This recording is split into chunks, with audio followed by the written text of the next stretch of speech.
जब बात हो दावत की तो खाना सिर्फ एक हिस्सा होता है। असल दावत होती है आपकी मेहनत, जज्बात और आपकी मेहमान नवाजी की। आज के व्लॉग में मैं आपके साथ शेयर करूंगी कि किस तरह से मैंने अकेले दावत को मैनेज किया और दावत की तैयारी की वो सब टिप्स आपको बताऊंगी जो कि आपको एक ज़बरदस्त होस्ट साबित कर सकती हैं। तो चलिए स्टार्ट करते हैं। और जैसा कि आपको पता है, ईद उल अज़हा के दिन की ये दावत थी लंच के टाइम में, तो उसके लिए एक रात पहले ही मैंने कुछ चीज़ें प्रिपेयर कर ली थी ताकि नेक्स्ट डे टाइम बच जाए और सब कुछ टाइमली प्रिपेयर हो जाए लंच के लिए। तो सबसे पहले मैंने 2 किलो बीफ लिया था, उसमें खड़े मसाले और लहसुन डालकर उसको यखनी बनाने के लिए रख दिया था और उसमें 1.5 लीटर पानी डाला था, इसे हल्की आंच पर रख दिया था। और अब बना रही थी मैं मीठा। मीठे में मैंने 2 लीटर दूध लिया था जिसमें से 1.5 लीटर मैंने पैन में डाला था और आधा लीटर बचाकर साइड पर रख दिया था। आज मेरा इरादा था कि मीठे में लबे शीरी बनाई जाए, तो उसके लिए जैसे कि आपको पता है सबसे पहले कस्टर्ड बनाया जाता है। तो मैंने दूध 1.5 लीटर में आधा कप चीनी डाली थी और जो बाकी आधा लीटर दूध बचाया था उसमें वनीला कस्टर्ड पाउडर के 3 चम्मच भर के डाले थे। उसको अच्छे तरीके से मिक्स कर लेंगे कि इसमें कोई लंप ना रह जाए। और उसके बाद जैसे ही दूध थोड़ा सा पकना स्टार्ट हो तो उसमें आपको आहिस्ता आहिस्ता चम्मच मुसलसल चलाते हुए इसको कस्टर्ड पाउडर के इस मिक्सचर को डालना होता है। और याद रखिएगा कि कस्टर्ड बहुत ज़्यादा थिक नहीं करना, हल्का हल्का सा थिक होना स्टार्ट करेंगे तो बंद कर देंगे, क्योंकि ये ठंडा होने पे भी काफ़ी थिक हो जाता है। और कस्टर्ड बनाते हुए मुसलसल चम्मच आपको चलाना होता है ताकि इसमें किसी किस्म के लम्प्स ना बने, और थोड़ी थोड़ी मिकदार में डाल के ही इसको मिक्स करना होता है। रब जबकि कस्टर्ड थोड़ा थोड़ा गाढ़ा हो गया था तो मैंने इसको आंच को बंद कर दिया था और इसको ठंडा होने के लिए रख देंगे। और दूसरी तरफ यखनी भी तकरीबन बन के रेडी हो गई थी। अब जबकि कस्टर्ड रूम टेम्परेचर पर आ गया था, इसमें 1 कप भर के मैंने फुल फैट क्रीम डाली थी और उसको मिक्स कर दिया था। याद रखिएगा गर्म कस्टर्ड में क्रीम नहीं डालेंगे, थोड़ा रूम टेम्परेचर पर आने देंगे, उसको ठंडा होने देंगे फिर ही डालिएगा।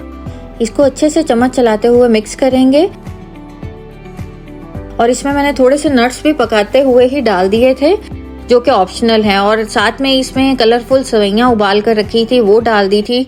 और ये सवैयाँ भी आपको याद होगा, जो मेरे परमानेंट व्यूअर्स होंगे उनको आइडिया होगा कि ये मैंने पाकिस्तान से मंगवाई थी स्पेशली इसी स्वीट डिश के लिए। और इसके साथ ही इसमें ट्रॉपिकल फ्रूट कॉकटेल का एक बॉक्स लिया था मैंने, फ्रूट्स को अच्छे तरीके से छान कर धो लिया था फिर डाला था इसके अंदर।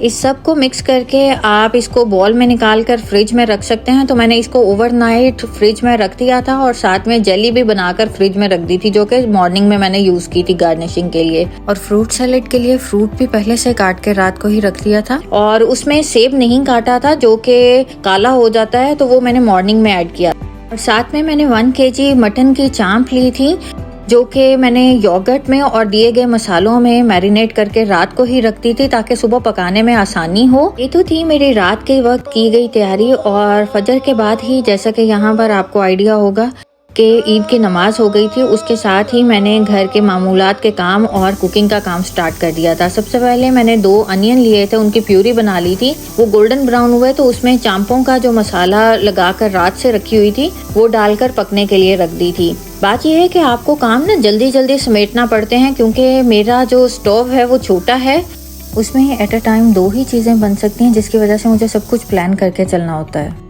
चांपों को अच्छे से भूनने के बाद उसमें 1 लीटर पानी डाला और दूसरी साइड पर ही कुकर में मैंने पाए 3 लिए थे मटन के, उनको अच्छे से गला लिया।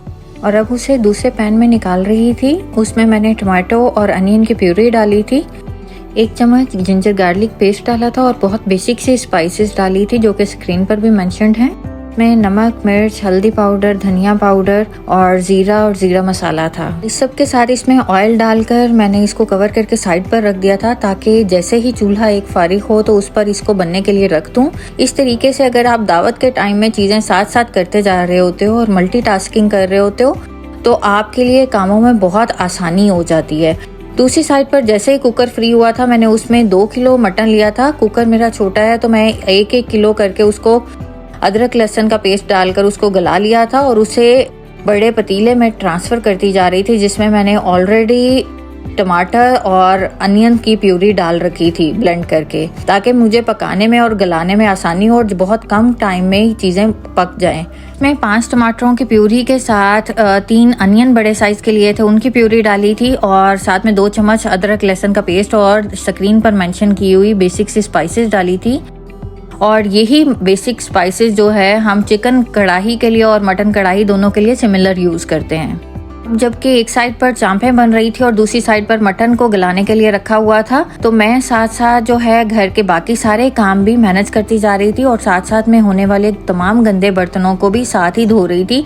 क्योंकि आपके सलीके का, आपके तरीके का पता तब ही चलता है कि किसी भी किस्म की दावत या किसी भी सूरत में आपका घर और आपकी चीजें मैनेज्ड हों और आपका स्पेशली किचन ऑर्गेनाइज्ड हो। और मुझे अपना फैलावा साथ साथ ही समेटने की आदत है, क्योंकि यहाँ कोई हेल्पर तो है नहीं जो बाद में वॉश करेगी, तो सारा कुछ मुझे साथ ही मैनेज करना था, किचन भी क्लीन करना था, क्योंकि दावत के बाद के बर्तन आपको आइडिया होता है कि बहुत ज्यादा होते हैं। अब साथ में ही रशियन सैलड की बारी थी। मैंने मैक्रोनी इसमें डाल दी थी उबाल के, और क्रीम और मायोनीज और चीनी का और काली मिर्च डालकर मिक्सचर बना लिया था। उसमें मिक्स कर लिए थे फ्रूट्स को अच्छे तरीके से और उसे सर्विंग बॉल में डाल के फ्रिज में रख दिया था। अब जबकि रात से बना हुआ मेरा लबे शीरी भी बहुत अच्छे से चिल हो गया था, तो मैंने इसमें क्यूब्स में काट के 2 रंग की जेली जो रात ही बना कर रखी थी उसे गार्निश करने के लिए इस्तेमाल किया था। काम इतने ज्यादा नहीं होते, आप ये साथ साथ सब कुछ मैनेज करते जाओ तो बहुत इजीली सब कुछ होता चला जाता है।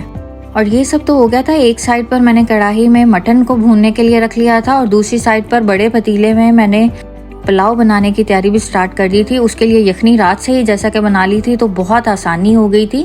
और इसके लिए मैंने 2 किलो बीफ लिया था हड्डी वाला और 1.5 किलो चावल लिए थे। तो ये सब कुछ आप साथ साथ पहले से प्लानिंग की होती है, पहले से कुछ चीजें प्रिपेयर की हो, तो नेक्स्ट डे आपके 1-2 घंटे के अंदर सारा कुछ बहुत अच्छे से हो जाता है। बिलीव मी, पहले से प्रिपेयर की गई चीजें और मल्टीटास्किंग की वजह से आपके सारे काम बहुत आसानी से हो जाते हैं और आप अकेले में बहुत अच्छे से मैनेज कर लेते हो। और अब साथ साथ मैंने एक साइड पर कबाब फ्राई करने के लिए रखे थे, जबकि दूसरी साइड पर चावलों को दम लगा कर रखा था। और चावल आप देख सकते हैं किस कदर खिले खिले बने थे, और इसकी रेसिपी भी मैंने अपने प्रीवियस व्लॉग में शेयर की थी। और ये चावल बिलीव करें इतने खुशबूदार होते हैं कि आपके पूरा मोहल्ला महक जाए। चावल बन गए थे तो एक साइड का चूल्हा फारिग हुआ, तो मैंने उसमें पाए भी भूनकर उनमें पानी डाल के एक अपने हिसाब से ग्रेवी तैयार करने के लिए रख दी थी। मटन भी भुनने के लिए ऑलमोस्ट तैयार था, और गोश्त किसी भी किस्म का हो तो वो आपकी भुनाई पर डिपेंड करता है वो किस कदर लजीज बनेगा। और साथ साथ मैं घर की बाकी चीजें भी ऑर्गेनाइज कर रही थी। लाउंज को इस हिसाब से प्रिपेयर कर रही थी कि गेस्ट के आने से पहले बर्तन लगे हुए हों, टेबल सारी बिल्कुल सेट किया हुआ हो। तो सबसे पहले रूम फ्रेशनर जो दोबारा से बॉटल लगाने वाली थी वो लगाई, टेबल रनर सेट करके बिछाया और साथ साथ ही बाकी काम निपटाती जा रही थी। और बच्चों को भी साथ ही तैयार कर दिया था, क्योंकि ईद का दिन था तो बच्चों की तैयारी भी जरूरी थी। और टेबल प्रिपेयर करने के बाद मैं अब आ गई थी अपने ड्रिंक की तरफ, जिसमें मिंट मार्गरीटा बना रही थी। उसके लिए मैंने मिंट लीव्स लिए थे 1 बंच, और लेमन जूस लिया था 3 से 4 चम्मच, और 1 काला नमक का चम्मच लिया था। और थोड़ी सी अगर शुगर ऐड करना चाहें 1 से 2 चम्मच तो आप कर सकते हैं। उसे ब्लेंड करके ग्लास डिस्पेंसर में डाल दिया था। और सोडा और आइस मैंने गेस्ट के आने से 5 मिनट पहले ही डाला था। और अब जबकि सर्विंग का टाइम स्टार्ट हो गया था तो मैंने एक एक करके सब चीज़ों को निकालना स्टार्ट किया और उन्हें गार्निश कर दिया था हरी मिर्चों के साथ और जिंजर के साथ, जो कि मैंने पहले से ही काट के एक साइड पर प्लेट में रख लिए थे ताकि सर्विंग के टाइम पर काम आ जाए। तो ये था मटन और साथ में ये थी चांपें, जो कि मैं साथ साथ सर्व करती जा रही थी। और गार्निशिंग में पहले से चीज़ें चॉप करके रखी हूँ तो आपके लिए बहुत आसानी हो जाती है। और इस तरह से सर्विंग मेरे लिए बहुत फास्ट और बहुत आसान हो गई थी। टेबल पर सर्विंग मैं आपको इसलिए नहीं दिखा सकी क्योंकि मेरे हस्बैंड के फ्रेंड्स इनवाइटेड थे दावत पे आज, तो इस वजह से उनके सामने जाकर रिकॉर्ड करना पॉसिबल नहीं रहा था और टाइम भी नहीं था।